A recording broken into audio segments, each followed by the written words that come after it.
चलें सर, आए question number 3 पढ़ें, खुद पढ़ें। ओवरहेड्स वो होते हैं जो कि डायरेक्टली यूनिट लेवल पे तो अराइज ही नहीं होते, ये तो अराइज होते हैं किसी बड़े लेवल पे, किसी कॉस्ट सेंटर लेवल पे।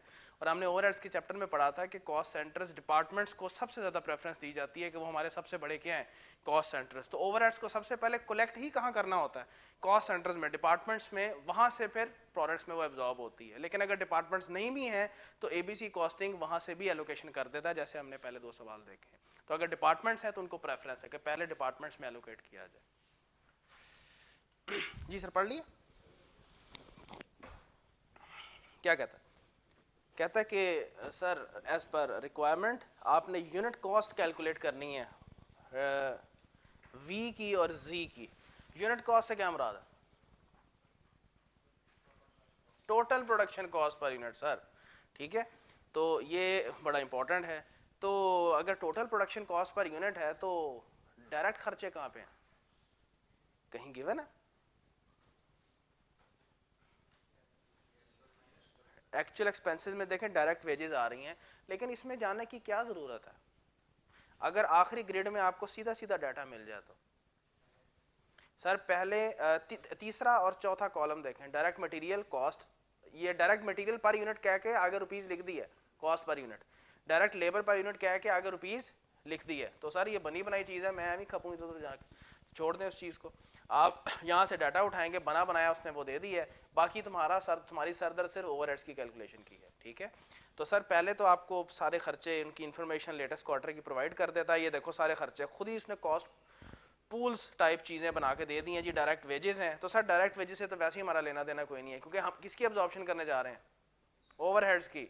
ये चीज़ें ओवरहेड्स के चैप्टर में भी आती थी, डायरेक्ट वेजेस आ जाया करते थे अक्सर, याद है, डायरेक्ट मटेरियल आ जाया करता था। तो सर हम तो ओवरहेड्स को एब्जॉर्ब कर रहे हैं, इसको तो लेना देना ही कोई नहीं है। इसी तरह से सबसे आखिरी खर्चा एडमिन एंड सेलिंग, सर ये तो प्रोडक्शन है ही नहीं।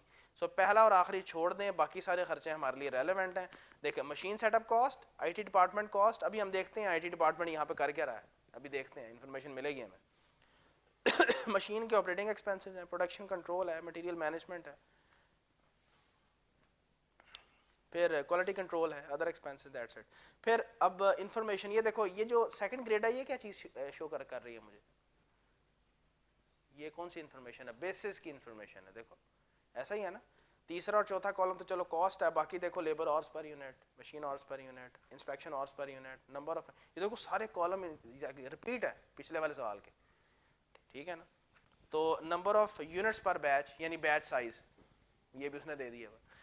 तो सर अब ये देखो यहाँ तक रिपीट कर दिया, quality control department follows a policy of inspecting 5% and 2% of all units of wheel, है भी रिपीट हो गई।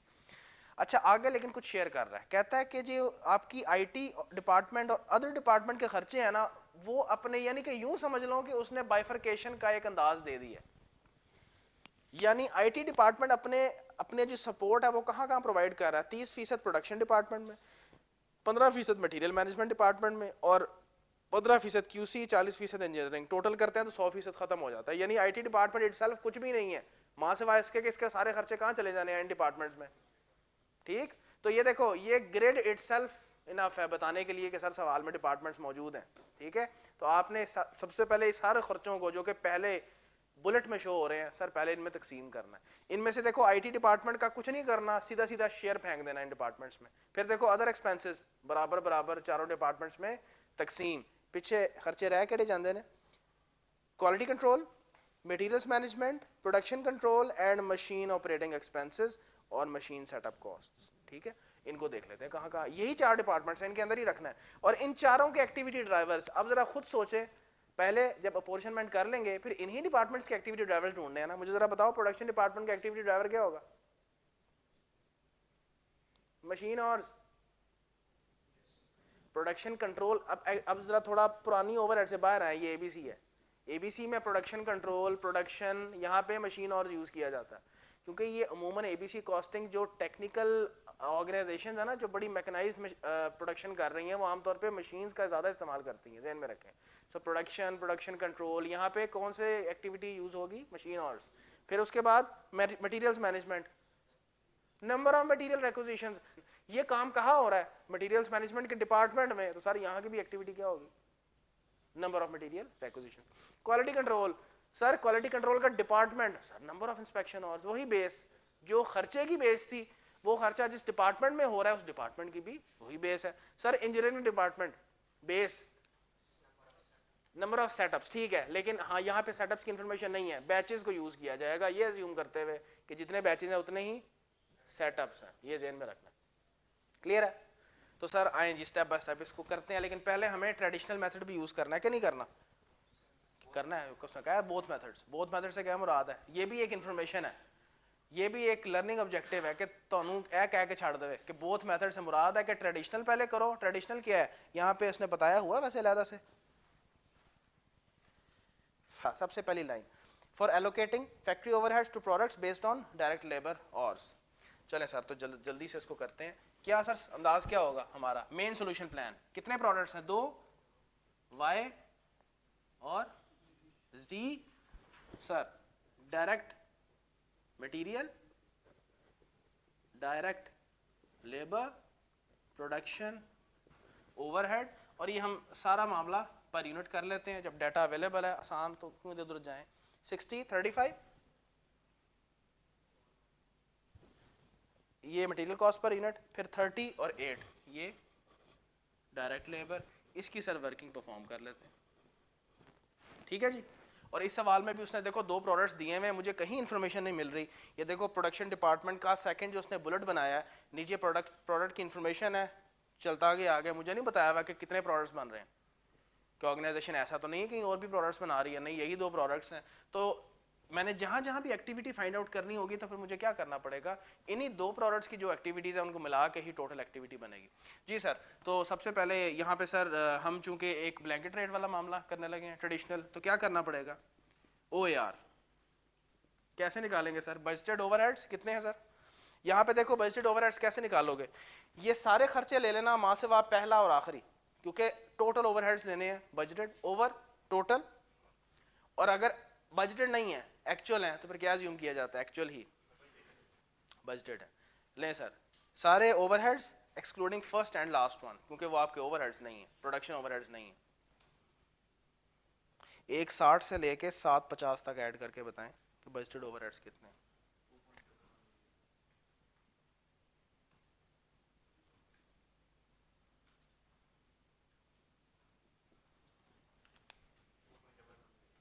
$2.11 मिलियन आगे मैंने लिख दिया है। All overheads excluding direct wages and admin. तो आपकी टोटल डायरेक्ट लेबर आवर्स कितने हैं वो हम कैलकुलेट कर सकते हैं? बिल्कुल सर, जैसे हम एक्टिविटी फाइंड आउट करते हैं, जी और वी और जी और टोटल। जी सर यूनिट्स कितने कितने हैं सबके? हैं जी 3000। ओके, और direct labour hours per unit कितने कितने? 4 and 1। तो सर A into B जरा करें तो क्या मामला बनता है? Direct labour hours 1,20,000, 60,000, 1,80,000। सर इसको प्लेस करें यहाँ पे, गिव रेफरेंस और वर्किंग नंबर 2 और बताएं सर क्या रेट बन रहा है? 11.772 पर, और this is your OAR blanket rate. और सर अब चूंकि मुझे फाइनल आंसर किस अंदाज में चाहिए, रुपीस पर यूनिट, तो सर आप इसको किससे मल्टीप्लाई करें? और पर यूनिट्स। ठीक है, चलें तो यहाँ पे लिख देते हैं जी 11.72 इंटू 4, 11.72 इंटू 1। बताएं सर नेक्स्ट। ओह सॉरी, चलें करें ऐड दोनों। नेक्स्ट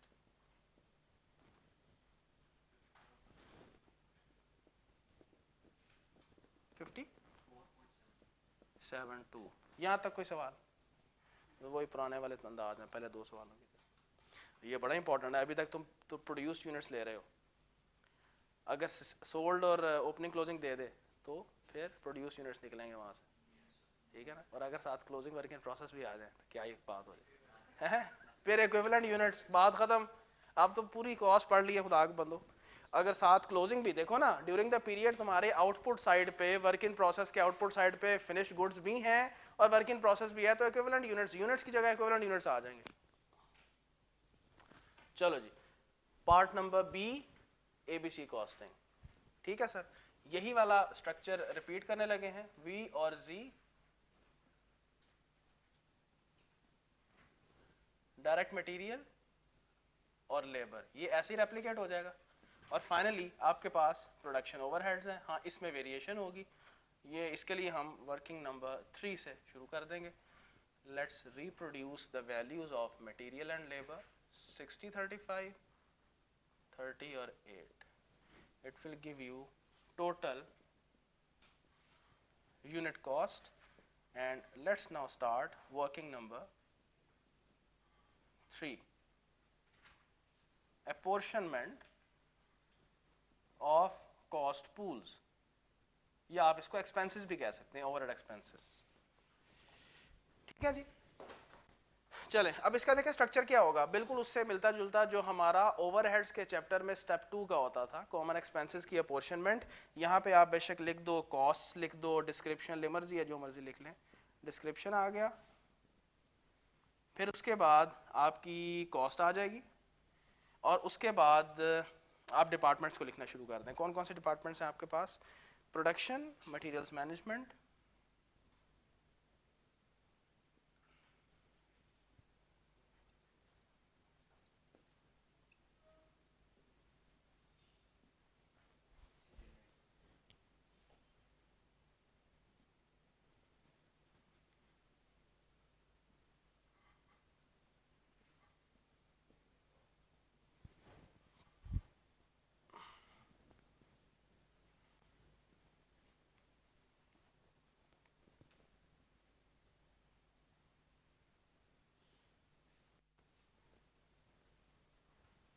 यहाँ पे हमारे पास टोटल आ जाएगा ना, तो लिखने की जरूरत नहीं ज़्यादा। चलें description, let's start step by step. जी सर, यहाँ से शुरू कर देते हैं, जो जो खर्चा आता गया उसको प्लेस करते जाएंगे। जी, मशीन सेटअप कॉस्ट्स,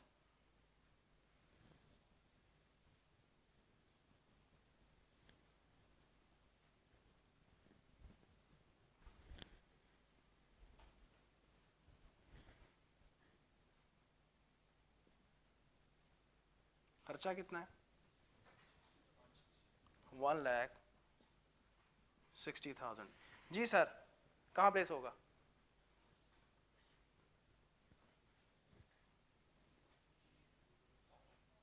अभी बात हुई है यार, इंजीनियरिंग डिपार्टमेंट। मशीन को कौन सेटअप करेगा? इंजीनियरिंग डिपार्टमेंट सेटअप करेगा। जी, उसके बाद कौन सा खर्चा है? हैं जी, आईटी डिपार्टमेंट। ये कहाँ जाएगा? उसने आगे एलोकेशन दे दी है, वो तो इंतहाई आसान है। करो ज़रा एलोकेशन, इसका पहले खर्चा देखो कितना है, 1,20,000। करें जी इस बेसिस के ऊपर जो कि उसने सवाल में दी हुई है। बेशक आप ये बेस यहाँ पे नीचे बतौर वर्किंग उसको दिखा सकते हैं कि जी आपने किस बेस पे इसको ब्रेक किया है। 30, 15, 15, 40। बेशक यहाँ आगे कहीं यहाँ लिख लें, 30, 15, 15, 40। चलें बताएं। 36, नेक्स्ट 18 और नेक्स्ट भी 18। चलो उसके बाद कौन सा खर्चा है? Machine operating. और अगला कौन सा है? ये दोनों खर्चे कहाँ पे जाएंगे?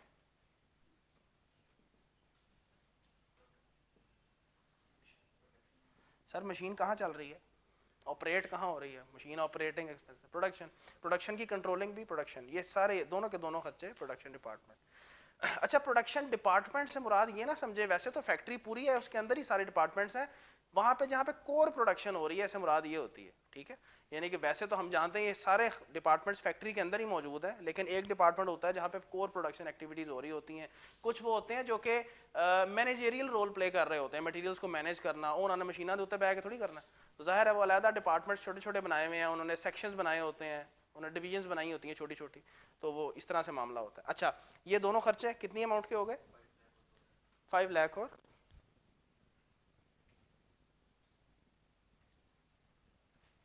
2 लाख। तो सर ये इसकी प्लेसमेंट दोनों की दोनों हम यहाँ पे कर देंगे। प्रोडक्शन में 5 लाख और 2 लाख, इसको कुछ नहीं जाएगा।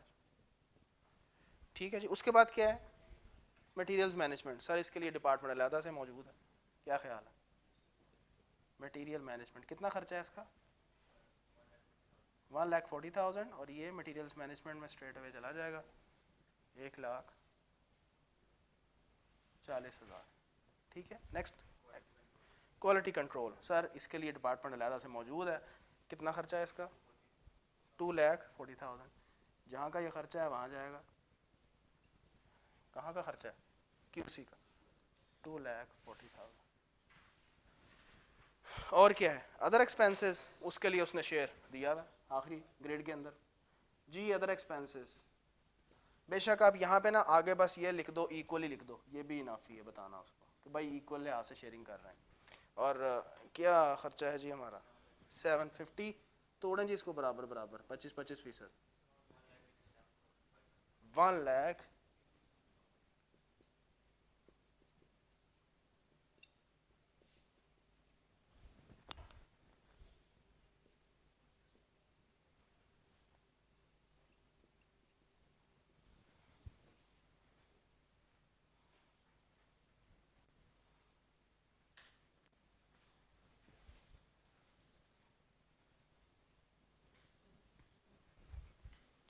और कोई खर्चा तो नहीं रह गया? Direct wages admin excluded, so the total overheads are, ये इतने बनेंगे। आप अगर वैसे टोटल करना चाहोगे ना तो ये इतने ही बनने चाहिए। 2 पॉइंट, वेरीफाई भी कर लें इसको, और हर डिपार्टमेंट का भी टोटल बता दें। 9 लाख। हाँ, नेक्स्ट।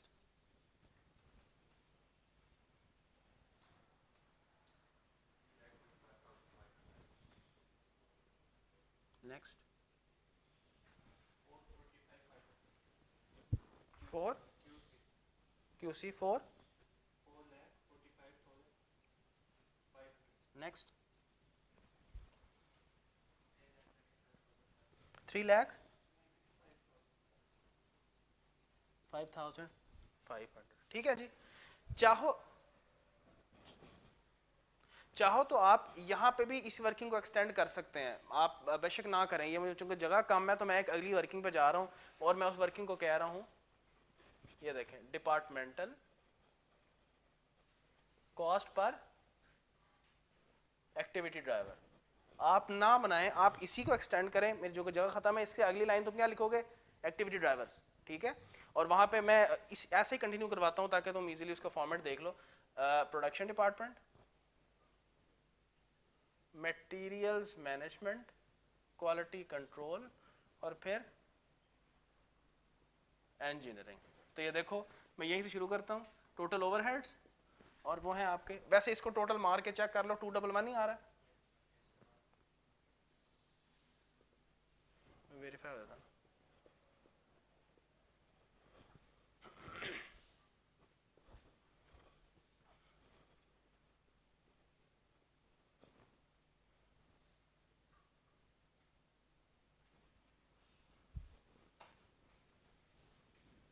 जी अब ये देखें, यहां पे आप क्या लिखोगे? Activity driver.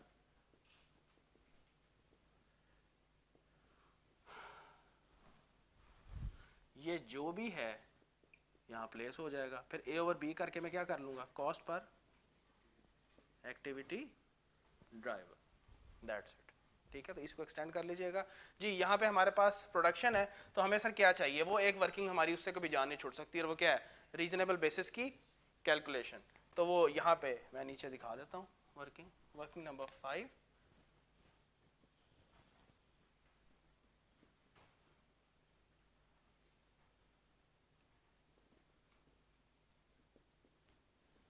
जी सर।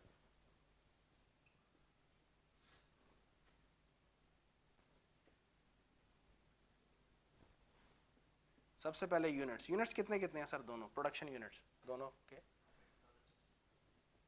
30,000, 60,000। सबसे पहले चूंकि ये मशीन हॉर्स है ना, तो पहले मशीन हॉर्स पर यूनिट बताओ दोनों प्रोडक्ट्स के। 2 और 5, तो ये कितना बनता है सर टोटल 60,000 और 3 लाख, सो इट मेक्स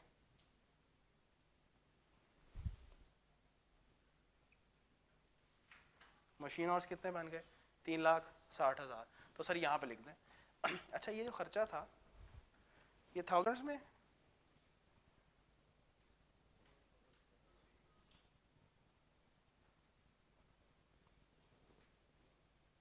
वैसे वैसे जनरली वेरीफाई कर रहा हूँ, ठीक है। सो 3,60,000, तो यहाँ पे आप लिख सकते हो 3,60,000 मशीन आवर्स, ठीक है। Give reference of working number 5 जी। नेक्स्ट मटेरियल्स मैनेजमेंट, इसके लिए क्या चीज़ चाहिए, नंबर ऑफ मटेरियल रिक्विजिशंस 400 और 500। यहाँ पे कुछ कैलकुलेट करने की जरूरत नहीं है, स्ट्रेट अवे यहाँ क्या लिखें 900 MRs, ठीक है जी। उसके बाद QC, उसके लिए कैलकुलेशन करनी पड़ेगी, और क्या इंजीनियरिंग है उसके लिए भी है। चलें QC की कैलकुलेशन कर लेते हैं। सबसे पहले देखो क्या निकालना पड़ेगा, इंस्पेक्टेड यूनिट्स, पहले तो वो देख लेना कैसे निकलेगा, परसेंटेज इनटू, अगर मैं इसको चलें वो मैं पूरा कर दूंगा, परसेंटेज इनटू A, और वो क्या क्या परसेंटेजेस हैं 5% और 2%। चलो करो जरा 5% ऑफ 30,000 और ये 2% 800,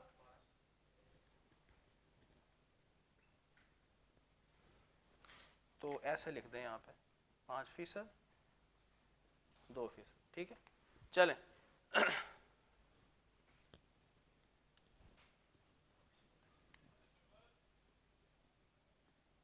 क्या आवर्स पर यूनिट है 0.4 0.5, these are inspection hours per unit.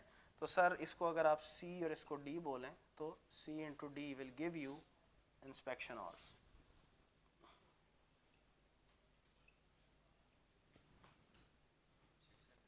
Next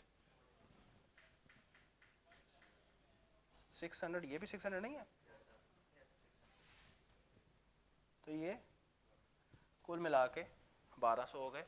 यहाँ मेंशन कर दें 1200 इंस्पेक्शन आवर्स, एग्रीड। सो पहले इंस्पेक्शन यूनिट्स, फिर आवर्स पर यूनिट, और फिर इंस्पेक्शन आवर्स हो गया। ले सर अब हम वहाँ पे चूंकि हमारी बेस क्या होगी नंबर ऑफ सेटअप्स, तो नंबर ऑफ बैचेस को ही नंबर ऑफ सेटअप्स माना जाएगा।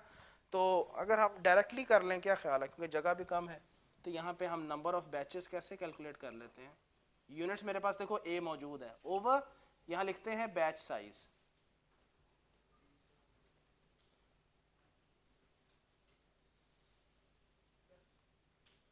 है 30,000 ओवर बैच साइज क्या है पहले का 3,000, तो 10 हो गए। नेक्स्ट 15, तो टोटल कितने हो गए 25। क्लियर है जी। चलो लेकिन बोलेंगे इसको क्या सेटअप्स, 25 सेटअप्स। चलो भाई करो डिवाइड और ड्राइवर्स के रेट निकालो।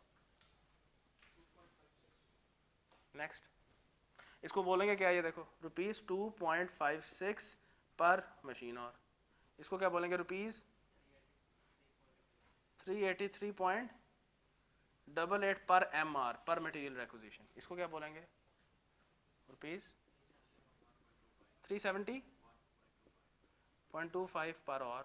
इसको क्या बोलेंगे हैं, अच्छा 15820 पर सेटअप।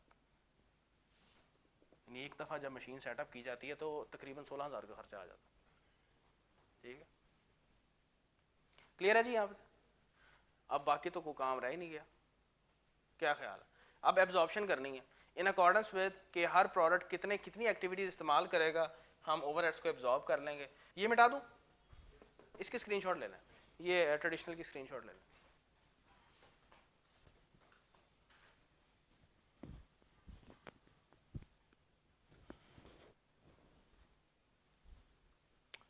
लास्ट वर्किंग नंबर 6,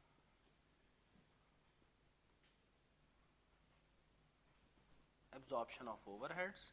यहाँ पे आप वही एज हेडिंग दें वाई की और जी की, और यहाँ पे डिपार्टमेंट से शुरू कर दें, production, materials management, quality control और इंजीनियरिंग। ठीक है सर, और यहाँ पे आपके पास एक्टिविटी ड्राइवर्स हैं, बस ठीक है, ऐसे लिखते हैं। चलें, पहला जो है वो हमारा मशीन आवर्स के हिसाब से है, तो 2.56, थोड़ा सा गैप लिखते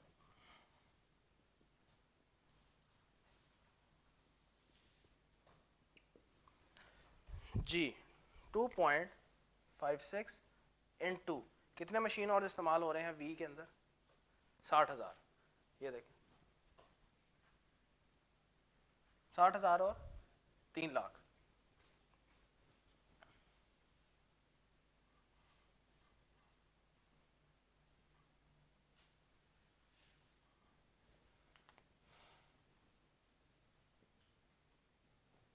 बताएं सर वैल्यूज। 1,06,000। ठीक है सर, और ये 7,68,000। एंड पे इनके रेफरेंसेस मैं इकट्ठे दे देता हूँ जी। मटेरियल्स मैनेजमेंट, मटेरियल्स मैनेजमेंट पर एम आ रहा है, कितना पर एम आ रहा है? 383.88। तो सर 0.88 इंटू पहले वाले की एम आर कितनी है? 400 और सेकंड की 500।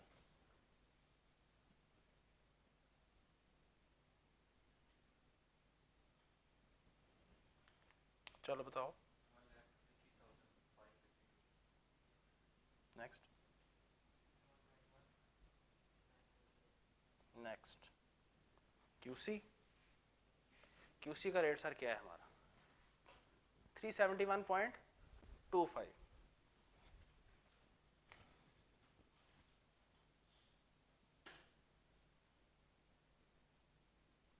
जी इंस्पेक्शन और दोनों के कितने कितने हैं यहाँ कैलकुलेट किए हुए हमने, ये वाले दोनों के 600 हैं, तो ये तो बराबर तकसीम हो गए, इसका मतलब है ना। ये पूरा खर्चा पकड़ो बेशक जो आपका है क्यूसी का, वो 2 से तोड़ दो, ऐसे भी हो सकता है। 2,22,750। ठीक है जी। और उसके बाद इंजीनियरिंग, और इंजीनियरिंग का क्या मामला है सर, क्या रेट है? ये ज़्यादा वाला रेट है, हाँ 15,820 जी। कितने सेटअप्स या बैचेस हैं दोनों में? 10 और 15। बताओ जी।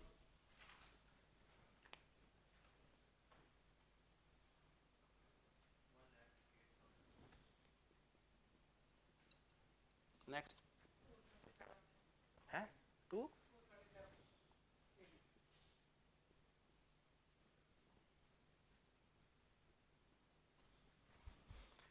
क्लियर है सर? चलो इसको टोटल करो जरा।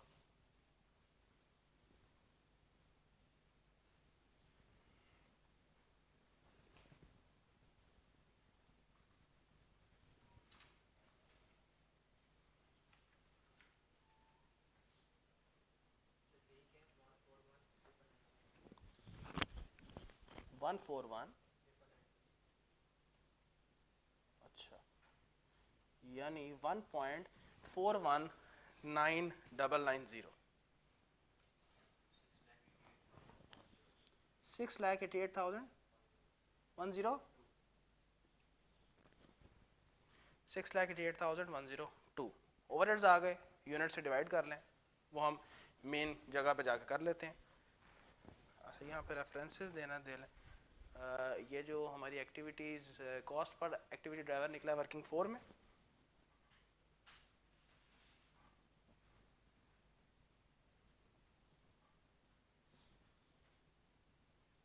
बस मैंने यहीं पे दे दिया।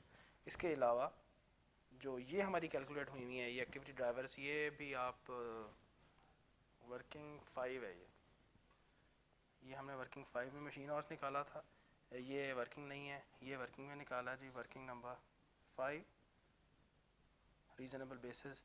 ये भी हमने बेसिस में ही नंबर ऑफ बैचेस निकालने, ठीक है, रेफरेंसेस आ गए। चलें अब यहाँ पे हम इसको पर यूनिट कैलकुलेट कर लेते हैं।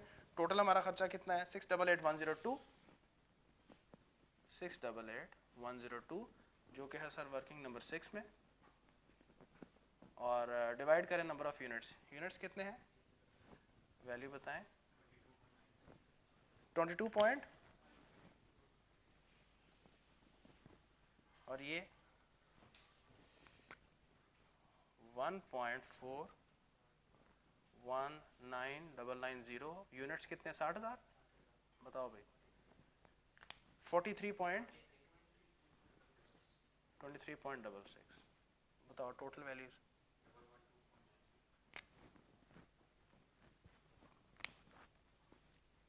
डबल 12.93